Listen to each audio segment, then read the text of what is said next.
बड़ा अपडेट ये है कि टीवी9 पर राम मंदिर ट्रस्ट की बैठक का एजेंडा आपको बताते हैं। 6 जुलाई को राम मंदिर ट्रस्ट की अहम बैठक होने वाली है। 6 जुलाई तारीख, जब इस बैठक में कई निर्णय लिए जा सकते हैं। राम मंदिर ट्रस्ट की बैठक का एजेंडा 6 जुलाई को ये बैठक, एजेंडे में सबसे पहले इस्तीफों पर विचार किया जाएगा। चंपत राय और अनिल मिश्रा के इस्तीफे पर चर्चा। चढ़ावा चोरी में एसआईटी की अंतरिम रिपोर्ट पेश होगी।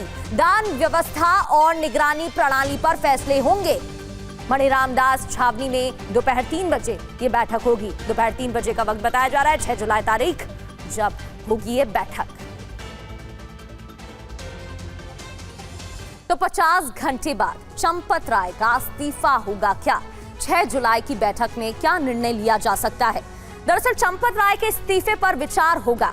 अनिल मिश्रा के इस्तीफे पर भी फैसला लिया जाएगा। ये बैठक का मुख्य एजेंडा है। एसआईटी की अंतरिम रिपोर्ट भी रखी जाएगी। इधर मंदिर प्रबंधन की व्यवस्था पर चर्चा होगी। दान व्यवस्था, निगरानी प्रणाली पर भी बात होगी और जवाबदेही तय करने पर भी फैसला संभव है। खाली पदों के लिए नामों पर विचार किया जाएगा। बैठक को लेकर बड़े सवाल क्या हैं? अब आगे इन पर चर्चा करते हैं। ट्रस्ट की बैठक में बड़ा आदमी कौन शामिल होगा? सवाल ये। नृत्य गोपाल दास बीमार, तो अध्यक्षता कौन करेगा? एक सवाल ये भी। और सूचना पत्र पर कोषाध्यक्ष का हस्ताक्षर क्यों नहीं है? एसआईटी रिपोर्ट ट्रस्ट की बैठक में कैसे रखी जाएगी? ये भी सवाल उठ रहे हैं। अयोध्या से अभिजीत ठाकुर हमारे संवाददाता लाइव हमें ज्वाइन कर चुके हैं। अभिजीत, 6 जुलाई को जब ये बैठक होगी, मुख्य एजेंडा क्या होगा ये तो सामने आ गया है, लेकिन इस्तीफों की खबरें सामने आ रही हैं। क्या चंपत राय का इस्तीफा उस दौरान होगा? और इसके अलावा वो कौन से मुद्दे हैं जिन पर बात हो सकती है? खबर ये भी है कि कोषाध्यक्ष ने अभी तक हस्ताक्षर नहीं किए हैं। नृत्य गोपाल दास बीमार हैं, तो फिर अध्यक्षता कौन करेगा? इस पर भी अभी जानकारी सामने नहीं आई है अभिजीत।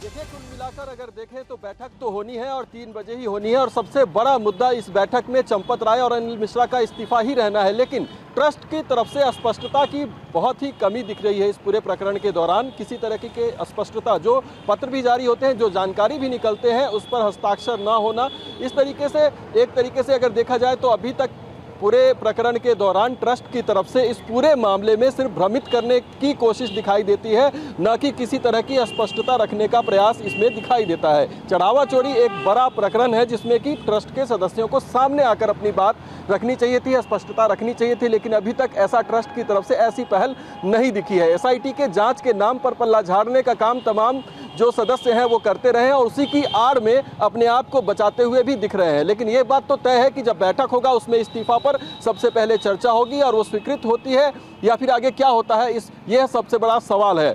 दूसरी सबसे बड़ी बात कि ट्रस्ट की आगे की संरचना क्या होगी, इसमें अध्यक्ष, उसके अलावा जो बाकी पद हैं उनकी क्या भूमिका आगे चलकर रहेगी, क्योंकि जो अध्यक्ष है नृत्य गोपाल दास वो अस्वस्थ चल रहे हैं और सक्रिय भूमिका में नहीं है।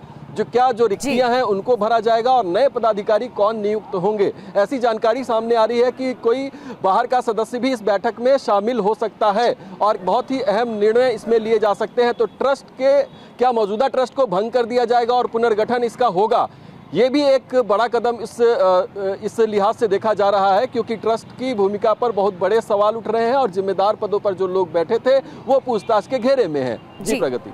बिल्कुल अभिजीत, लौटेंगे आपके पास, आगे भी जानकारी लेंगे। फिलहाल के लिए शुक्रिया, बने रहिए। एक और बड़ी खबर दर्शकों को इस बीच बताते हैं। अनिल मिश्रा, गोपाल राव से फिर पूछताछ होगी और एसआईटी ने ट्रस्ट के सदस्यों से संपत्ति के दस्तावेज भी मांगे हैं। पूछताछ के दौरान चंपत राय भी मौजूद रहे। बड़ी जानकारी, व्यक्तिगत संपत्तियों, आय के स्रोत की जानकारी मांगी गई है। एसआईटी ने तीनों से चल अचल संपत्तियों का विवरण भी मांगा है।